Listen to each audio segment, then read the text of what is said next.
네, 반갑습니다. 자, 이번 시간에 역시 합성 단면의 도심의 포인트 찾기 그 연습 문제 풀이가 되겠습니다.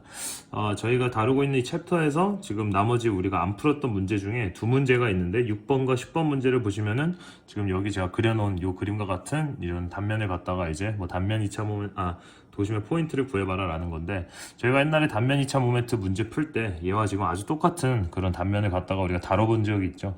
그때 우리가 했었지만 그때 당시의 문제에서는 이미 이 전체 합성 단면의 도심의 포인트가 이미 레퍼런스로서 그 문제에서 주어져 있는 상태였기 때문에 우리가 따로 이렇게 계산식을 만들어서 이렇게 풀어내지는 않았었지만, 이 문제 같은 경우는 뭐 단면 2차 모멘트를 구하라는 것이 아니고 그냥 이 단면 합성 단면이 가지고 있는 도심의 포인트를 구해봐라 라는 것이었습니다. 라는 거에 되겠습니다. 뭐 그렇게 어려운 문제는 아니고 저번에 한번 다뤄봤기 때문에 아주 빨리 진행을 할 수 있을 것 같아요. 뭐 이 두 문제가 지금 문제 책이 있으신 분은 아시겠지만 보면은 이제 디멘션만 다르고 결국 같은 도형을 의미하고 있기 때문에 여기서 그냥 제가 10번이 가지고 있는 그 디멘션들을 갖다가 이렇게 문제를 하나 썼고, 10번에서 요구하는 문제는 이제 얘 도심의 포인트의 x의 좌표를 구하는 거고, 저기 6번에서 원하는 것은 y의 도심의 좌표를 y의 그 도심의 y에 해당하는 그 좌표값을 구해라 라는 것이니까, 그냥 이 단면 하나를 가지고 우리가 x 좌표와 y 좌표, 즉 그 도심의 포인트를 한번 찾게 된다면은 저 두 가지 문제가 커버가 될 수 있을 것 같아요. 자, 그렇게 해서 이 두 문제를 이 한 문제로 이제 통틀어서 끝내면은 이제 우리가 이 다루고 있는 이 챕터의 모든 그 합성 단면의 도심의 포인트 문제는 이제 풀고 지나갔다고 생각해도 될 것 같아요. 그 다음에 이제 또 새로운 개념이 나오는데 그거는 이따가 이제 문제 풀이를 끝내고 또 간략하게 설명을 드리도록 하겠습니다. 자, 어쨌든 우리가 단면 2차 도심의 포인트를 찾기 위해서는 무조건 단면 1차 모멘트 G값을 이용해서 이제 문제를 풀어야 된다는 거였죠. 그래서 지금 여기서 문제에서 요구하는 거, 문제에서 필요한 것이 뭐냐면은 x의 밥값이 무엇이느냐, 그리고 y의 밥값이 무엇이느냐. x의 밥값이라는 것은 말 그대로 이 전체 합성 단면이 가지고 있는, 여기가 0,0인 원점이니까 이 원점에서 얼마만큼 x축으로 떨어져야 그 도심의 포인트가 위치하는지, 그게 바로 x의 평균값이 되겠고, y의 평균값이라는 것은 여기서부터 얼마만큼 y의 평균값, 이 전체 단면이 가지고 있는 그 모든 수많은 y들의 평균값은 과연 어디에 위치하고 있는가. 그래서 이 축과 이 축이 나오면은 두 가지 크로스되는 포인트가 바로 이 x좌표와 y좌표가 된다는 거겠죠. 그게 도심의 포인트가 되는 것이고, 거기에서 밴딩이 발생할 것이다. 자, 이렇게까지 이해해 주시고 가면 될 것 같아요. 자, 그래서 이제 문제를 풀어볼 건데, 뭐 우리가 한번 g, y, x의 좌표를 먼저 구하라고 한번 써있으니까 x의 좌표를 구하기 위해서는 우리가 역시 g라는 것을 쓸 건데, g의 y라는 어떤 임의의 축, y축을 우리가 이렇게 그려가지고 x축만큼 얼마만큼 떨어졌는지를 갖다가 우리가 이제 사용한다면은 x의 밥값인 x의 값을, 그러니까 x의 밥값을 우리가 나타낼 수 있다라는 거였죠.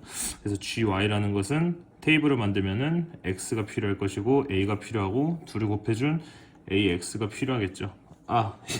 죄송합니다. 이거 하기 전에 제가 합성 단면 가장 먼저 들어가기 전에 가장 먼저 해야 되는 것이 무엇이었냐면 합성 단면을 먼저 나눠주는 연습이 필요하겠죠.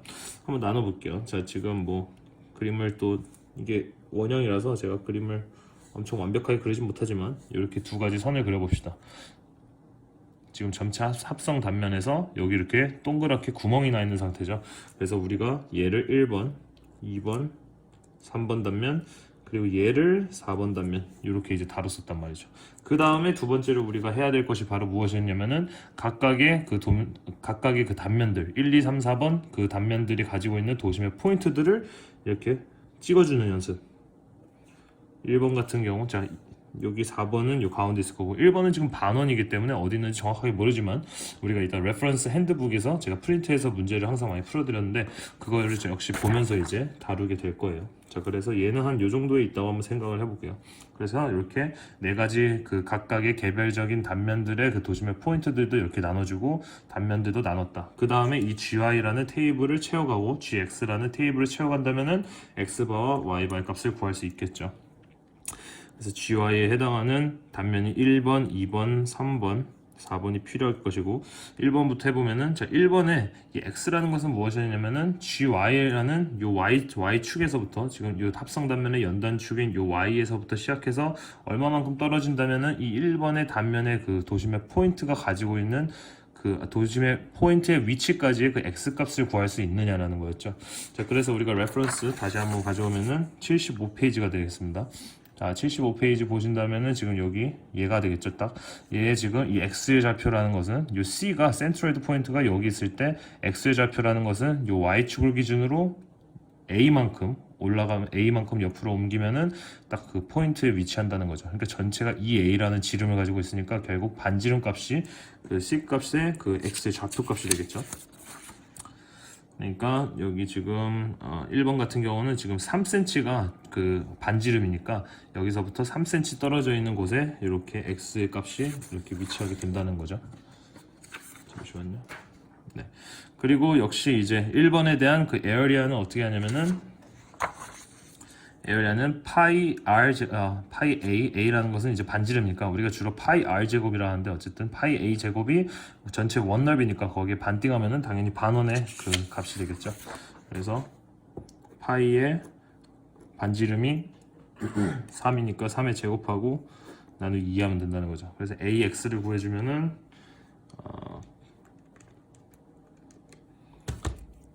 42.412가 나오고요. 되죠. 자, 그 다음에 2번 같은 경우 역시 지금 GY라는 이런 어떤 Y의 연단축에서부터 시작해가지고 2번 단면 요 좀 큰 직각사각형 죄송합니다.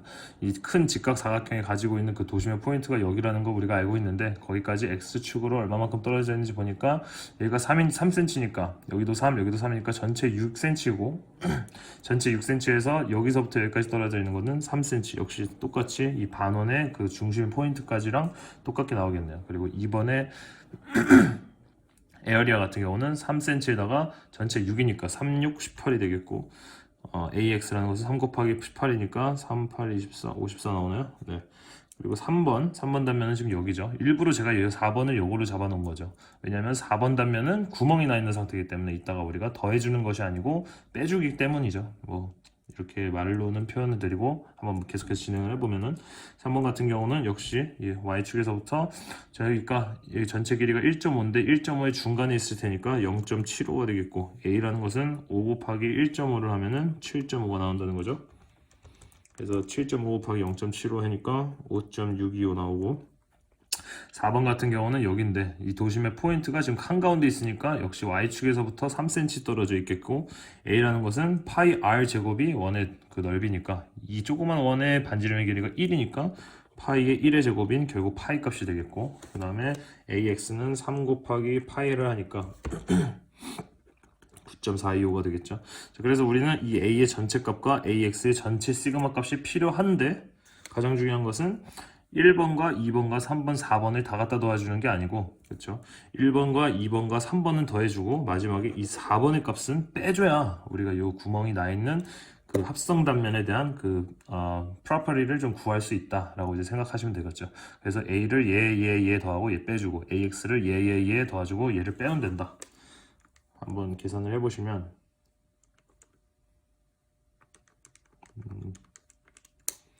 여기가 아이고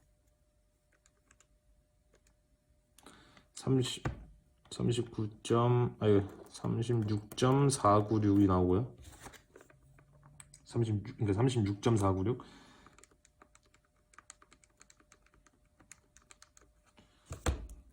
92.612가 나와요. 그래서 x에 바라는 것은 ax 얘를 갖다가 얘로 나눠주는 거니까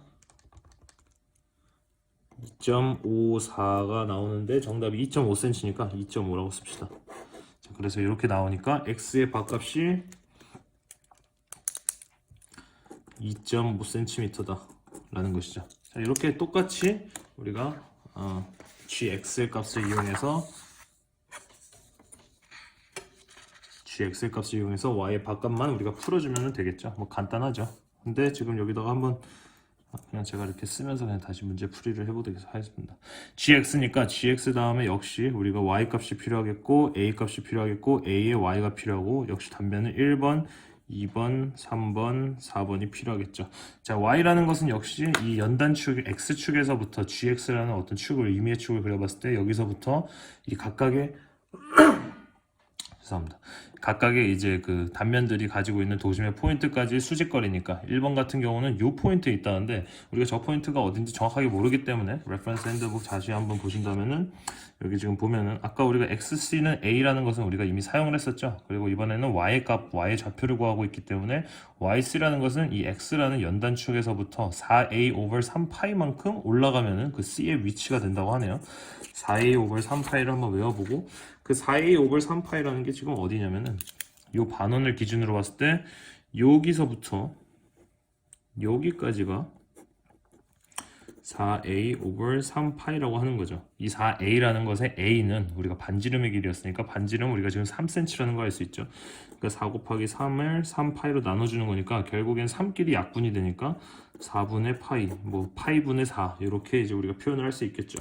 그래서 우리가 이 1번에 대한 이 y 수직거리는 이 값이 아니고 이 x축이라는 연단축에서부터 시작하니까 5 더하기 3 더하기 파이분의 4니까 그렇게 이제 표현이 되겠죠. 그러니까 8 더하기 4 over 5 이렇게 하면은 좀 표현이 좀 더 보기 좋을 것 같아요. 그렇죠? A라는 것은 역시 아까 우리가 다 구해놨었죠. 1번 단면의 단면적은 파이의 3의 제곱의 2였고 그렇죠? 그리고 2번을 한번 해보면은 2번 역시 여기 있는데 X축에서부터 Y축 이 포인트까지 수직거리는 3cm니까 3cm 절반인 1.5가 되겠고 1.5가 여기서부터 떨어진 거니까 5를 더해준 6.5가 되겠고 2번은 3, 6, 18이었죠. 역시 여기 18이 있으니까 자 3번 같은 경우 역시 여기서부터 얼마만큼 떨어졌냐 5의 절반인 2.5가 되겠고 5 곱하기 1.5인 7.5 우리가 아까 여기서 했었으니까 7.5 이렇게 써줄 수 있겠네요. 자 4번 같은 경우는 지금 포인트가 여기 위치에 있으니까 여기라는 것은 여기에서부터 5 더하고 3 더하니까 8이 되겠죠. 뭐 넓이 역시 우리가 4 아까 했던 파이의 1의 제곱 결국 파이다. 그래서 이제 AY를 다시 한번 구해주시면은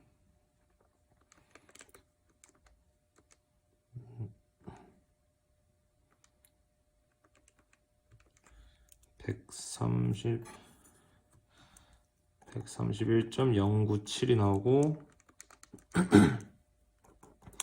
117, 2.5 곱하기 7.5 18.75 8 곱하기 파이 하니까 25.133 이렇게 이제 나오게 되네요. 그래서 역시 이 전체 A 값과 전체 AY 값을 이제 시그마로 해주면 되는데 역시 기억하셔야 되는 게 이 동그라미는 전체 합성 단면에서 빠져 있는 단면이기 때문에 항상 이 값은 빼줘야 된다. 그렇죠? 그래서 이 A 값에 대한 시그마 값은 우리가 아까 나왔었죠. 36.496이 아까 나왔었고, 아이고 36.496이죠. 그리고 AY는 이제 계산해 보면 맨 처음 거 더하고 마지막 것만 빼주면 된다. 그러니까 241.714가 나오네요. 그래서 우리가 y 바라는 것은 얘를 얘로 나눠주는 거니까 6.6이 나오네요. 6.6cm다. 그래서 우리가 이 y의 바 6.6cm가 될 것이다. 자, 그게 무슨 말이냐면은 x에 바라는 것은 이 gy를 우리가 사용해서 풀었잖아요. 여기서부터 얼마만큼 2.5만큼 떨어져 있으면은 여기가 지금 3cm라고 하니까 여기서부터 요 가운데까지 3cm니까 2.5면은 뭐 요쯤 이렇게 되겠죠. 그래서 이렇게 해서 좀 삐뚤어졌는데 얘가 이제 그 x의 바를 의미하는 거 있죠. 그러니까 x의 바가 여기서부터 여기까지 이 y축을 기준으로 여기서부터 2.5cm 가면 이런 도심의 축이 하나 발생이 되고 그다음 y 바 값이라는 것은 이 x축을 기준으로 6.6cm니까 여기가 5니까 5보다 조금 더 긴 그리고 여기까지가 1.5에 7.5니까 7.5보다 좀 작아야겠네요. 그러니까 대충 이 정도에 이렇게 있겠고 요게 이제 y 바값이 되는 거죠. 그러니까 x의 바가 여기서부터 요 값이 이게 지금 좀 삐뚤어졌지만 어쨌든 요 끝에서부터 여기까지의 요 선분의 길이고 여기서부터 여기까지의 그 간격의 길이다. 그래서 요 도심의 축과 요 도심의 축이 만나는 그 두 가지 도심의 축이 크로스되는 지점이 바로 센트로이드다 라고 이제 풀면은 2.5cm, 6.6cm 이렇게 좌표값까지 구해낼 수 있다라는 거죠.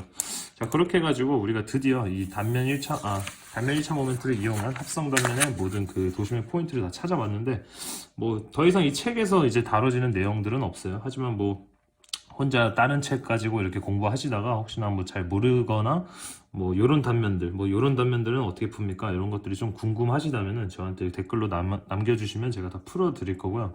뭐 좀 이제 복잡하다 싶으면은 영상으로도 이렇게 제작할 의향도 있으니까 항상 그렇게 댓글을 달아주시기 부탁드리겠고, 다음 시간에는 지금 제가 원래 이번 시간에 다 이걸 해버릴까 했는데 사실 이제 아까도 말씀드렸다시피 새로운 개념이 또 이제 다뤄지기 때문에 그거를 그래도 간단하게 개념 설명을 거의 5분 내지로 빨리 끝낸 다음에 문제를 하나, 그거랑 이제 관련된 문제를 하나 풀면은 좀 더 좋은 그런 강의 진행이 되지 않을까라는 생각이 있어서 이번 시간은 다루지 않을 거지만 다음 시간에 다룰 거에 대해서 그냥 간단하게 뭐 서머리만 좀 해드리면은, 앞으로 이 지금 챕터에서 다루고 있는 문제가 한 3문제 정도 이제 하나, 둘, 세 문제 정도가 남았는데 그 세 문제에서 다뤄지는 그 새로운 개념이 2개가 더 있습니다. 그래서 첫 번째가 극관성 그 모멘트라고 해가지고 우리가 여태까지 I라고 하면은 이제 모먼 오브 이너셜하고 IX축과 IY축에 대해서 우리가 구했었는데 이번에 극관성이라 해가지고 극관성이 이제 극 하면은 이제 폴lar이거든요. 폴lar.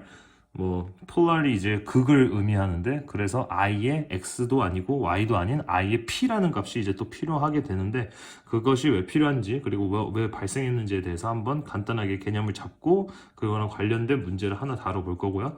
그 다음은 이제 radius of gyration이라고 하는 건데, 이거는 뭐 한국말로는 단면 2차 회전 반경이라고 하는 건데, 뭐 그렇게 뭐 2차 회전 반경 뭐 되게 어렵습니다. 의미는 되게 어렵지만 이것도 뭐 간단하게 개념 설명을 좀 드리고 바로 이제 관련된 문제 2문제를 풀어 나간다면은 또 이렇게 좀 더 도움이 되지 않을까 싶어서 이렇게 이제 진행을 하도록 할 거고요. 그렇게 하면은 이제 드디어 이 챕터, 우리가 여태까지 재료역학 첫 강의부터 시작해가지고 지금까지 오면서 우리가 한번 써드릴게요. 저희가 그 모멘트는 2 곱하기 i라고 제가 표현을 했었잖아요. 그래서 얘가 재료가 가지고 있는 강성이었고 얘가 단면에서 발생하는 강성이었는데, 우리가 챕터 1부터 지금까지, 지금 파트 몇인지는 기억이 안 나는데 지금까지 하면서 우리가 이 단면적에서 가져올 수 있는 강성에 대해서 여태까지 제가 강의를 해왔던 부분이었고, 이 챕터 이제 뭐 극관성 모멘트와 단면 2차 반경이라는 그 2가지의 추가적인 개념까지 끝낸다면 우리가 이제 단면에 대한 강성은 마스터했다고 생각을 하시면 됩니다. 그러니까 이 단면에 대한 강성은 이제 끝났으니까 그 다음부터 이제 재료적인 강성에 대해서 또 강의를 시작하면은 이제 완벽하게 이 모멘트가 이 E와 I가 어떤 식으로 이제 구해짐에 따라서 이 모멘트를 이겨낼 수 있는가를 갖다가 이제 우리가 따지고 볼 수 있다라는 거죠.